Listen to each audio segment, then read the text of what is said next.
Hello everyone! This is KID and the Man bringing you all another model kit review. This time is of the Premium Bandai Figurized Standard Kamen Rider Skull from the Kamen Rider series Kamen Rider Double. Now since Halloween's coming soon and I did not actually prepare anything for it, I thought why not we take a look at something that is semi-scary. Skulls are scary, right? I actually built this kit during the same time when I have made the Kamen Rider Fang Joker review. Go check that out. And only now do I actually have time to make a review for it. I'm definitely slower than the rest of the world, but you know what they say, better late than never. So without further ado, let's take a closer look at Kamen Rider Skull. Now if you have watched Kamen Rider Double, or if you built the model kits from this particular series, you will notice that the suits from that show are 85% similar in their design, with only minimal differences just to distinguish the designs of those respective riders, just in case the difference in color and helmet designs aren't a great giveaway. This also translates well in model kit form, as building the kits from this Kamen Rider Double line does give you the exact same experience. The only rider design left would be Eternal, so let's hope Bandai would actually make it, with switchable plates, I hope. Now of course, Kamen Rider Skull would not be Kamen Rider Skull if not for his signature fedora. But since we are taking a quick look at the model kit itself, why not we just remove the fedora first so we can take a better look at the helmet. Now most of the silver parts on this kit are actually silver plated, similarly to all of the other Figurized Standard kits that I've actually reviewed. Go check those reviews out. What that means is extra care is required when you are removing the silver plated piece from the runners. Otherwise you would actually scratch the look of it. In similar Figurized Standard fashion, you still get the aluminum foil stickers right behind the visor of the helmet. This is actually an interesting design choice as Skull isn't exactly an insect team rider. And since his design is actually humanoid, of course his helmet would be based off of a human skull. An S-shaped looking scar can be seen in the middle of the forehead on the helmet, with the ending tip of it being painted in royal red. If you know me, I always prefer to paint my particular figures, as applying a sticker doesn't actually make a figure look that good. Fun fact, there's actually no bones at a human cheek, so it's actually nice to see that this particular design is being translated well in Kamen Rider form. Now I know most helmet designs don't really include the shape of a human nose, but it's nice to see that Kamen Rider Skull here does actually show you the hollow section of a skeleton's non-existent nose. Keeping up with the skull theme, the mouthplate grill actually has a black plastic right behind it. I guess this is meant to depict the teeth of a skeleton, and you can actually see it since the design of the mouthplate is actually inverted, showing you the top layer and the bottom layer of the human teeth. And since there are no ears, the sides of the helmet are actually quite simple. This is starting to make it sound like I am a skeleton fanatic. Another item that makes Skull's design unique is that he actually does come with his scarf, or a muffler. I'm not too sure what's the difference between the two, but it is a nice touch. On the back, you can actually see that they have reused the peg hole for Kamen Rider's Double's muffler just to include the scarf or muffler for Kamen Rider Skull. It's not actually a flush fit as I would like, but it does get the job done. Every Kamen Rider Double design would always have a unique chest plate, so why not give Kamen Rider Skull a ribcage theme type of chest plate? That's genius! They don't actually provide you with any stickers for the indented areas of the ribcage, so you are actually going to have to paint it yourself. It's actually a pretty easy thing to do, plus it's also a basic of model kit making. As for the arms, there's really nothing much to say since it's the exact same arm that we've got with all of the other Kamen Rider Double kits. The same thing goes for the shoulder pads as well. You can again also paint in the indented lines on the shoulder pads. Now since every other Kamen Rider Double design does have their own unique wrist cuffs, Kamen Rider Skull is not an exception.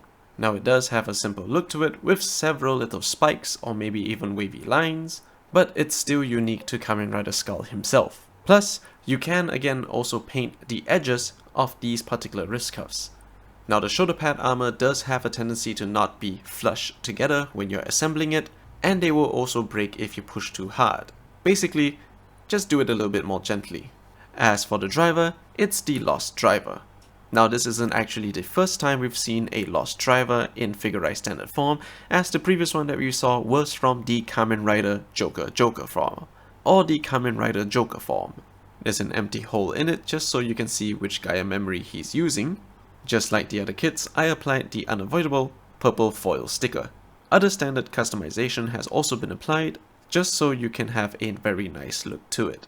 Since the centerpiece of the kit is actually in black, so I had to paint the belt stopper in silver. Pretty much the same thing that I did for Kamen Rider Joker. And of course, from the waist down, is pretty much the same as every other Kamen Rider double kits, all except for the leg cuffs of the particular kit. Like I said before, there's actually a reason as to why Bandai can actually put out multiple Kamen Rider double kits. He comes with fists, open palm hands, count up your sins hands, or finger blasting hands, a left weapon holding hand, a right trigger finger holding hand, and lastly a fedora holding hand. He also comes with his signature weapon, the Skull Magnum, which also can be put in the trigger finger weapon holding hand. All you simply gotta do is to remove the thumb, place the Skull Magnum inside of the hand, and then put the thumb back in.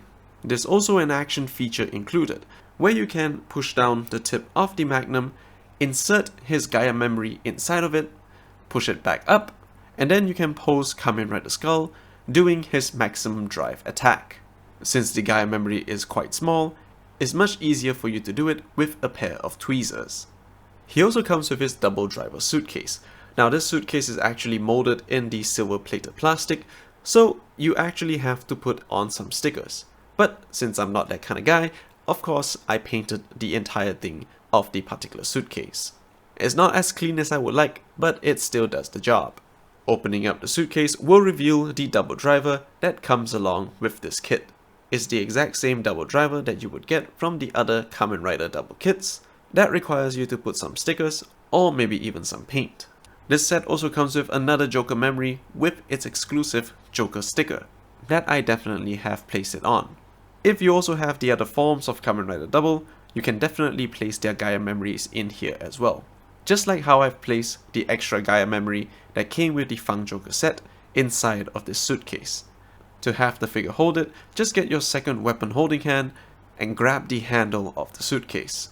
As for his iconic fedora, it's actually made out of 3 parts. The top of the fedora, the black ribbon area of the fedora, and of course the outer rim of it. On the inside you can actually see tiny little pegs at the far back of the fedora. These tiny little pegs are actually meant for you to be able to place into the tiny little peg holes on Kamen Rider Skull's, well, skull. However, it does take a while for you to get used to placing the fedora on top of the helmet. But once you've managed that, you finally get Kamen Rider Skull in his iconic look. There's also alternative pieces for this fedora as well. The version that you see here would be the undamaged version, and for this particular top fedora version, it does have the peg hole available for you, so you can use the fedora holding hand to place it in. To change the fedora parts is simple enough. Simply just remove the top area of the fedora and replace it with the pegged version. So that way you can have Kamen Rider Skull holding the fedora. You can also switch out the damaged version of the fedora with the undamaged version, simply just by removing it and by replacing it itself. Then you would basically get a fedora as you would see in the beginning of the Kamen Rider Skull's movie. I'm actually quite surprised that we have both versions of the fedora. This would really help a lot with your toy photography. Now, although Kamen Rider Skull is an amazing model kit for you to get, I do have some minor gripes about it.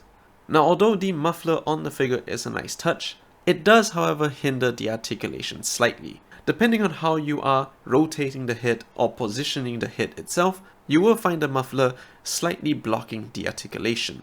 It's not that major, which is why I've said it is a minor hindrance.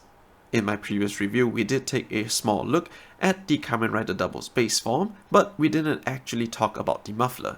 For the muffler, you can only rotate it from side to side since it's only using a peg for its articulation. However, since this peg is actually so straight, there is a chance for you to break the muffler. If you're not careful, or if the figure were to drop and land on its back, the peg on the muffler might actually break. So you really gotta be careful where you are posing this particular kit. Last but not least, it's his fedora. Now, the fedora does have tiny little peg holes for you to place it on top of Skull's helmet, But because it is so tiny that you can barely see it, I can foresee that if you were to try to put the fedora on top of his helmet multiple times, the pegs itself would then slowly get rubbed off. Not only that, you might potentially scratch the silver plating on Kamen Rider Skull's helmet itself. It's kind of a bad design choice, but I suppose this would be the lesser evil, as we wouldn't want people to have Kamen Rider Skull's helmet to have bigger peg holes than he already has now. Here he is next to the previously reviewed Figurized Standard Kamen Rider Fang Joker form, a Kurobukiya exclusive Meta Clear Meta B, a custom Ryuso Brown from the Power Rangers Dino Fury basic figure line, the Lightning Collection Chun-Li Ranger, another Mentor, the Legacy Collection Dr. Oliver, and Decade. Now just like the other Kamen Rider double kits that we have already gone through, it's Kamen Ride time. Of course, this time you're gonna have to use the Kamen Rider Belt Adapter F, as well as the exclusive Silver F centerpiece for this particular transformation.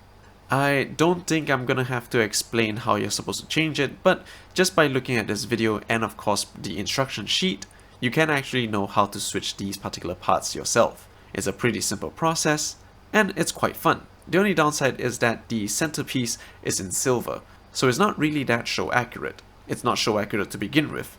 But since you're mostly going to be seeing this particular form from the front, and not so much on the back, I don't think it will bother you that much. Not unless you buy another Kamen Rider Decade kit, just so you can custom paint that centerpiece itself from silver to black. And now you have Kamen Rider Decade cosplaying as Kamen Rider Skull.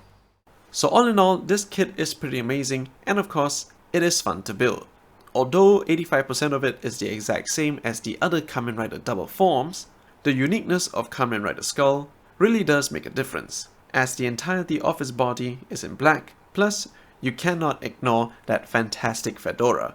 Just promise me one thing, don't wear a fedora in real life, it only looks good on Kamen Rider Skull. Only he can tip his hat and say, "Milady," without looking like a complete weirdo. Plus, it really makes him stand out from the rest of the figures on your shelf.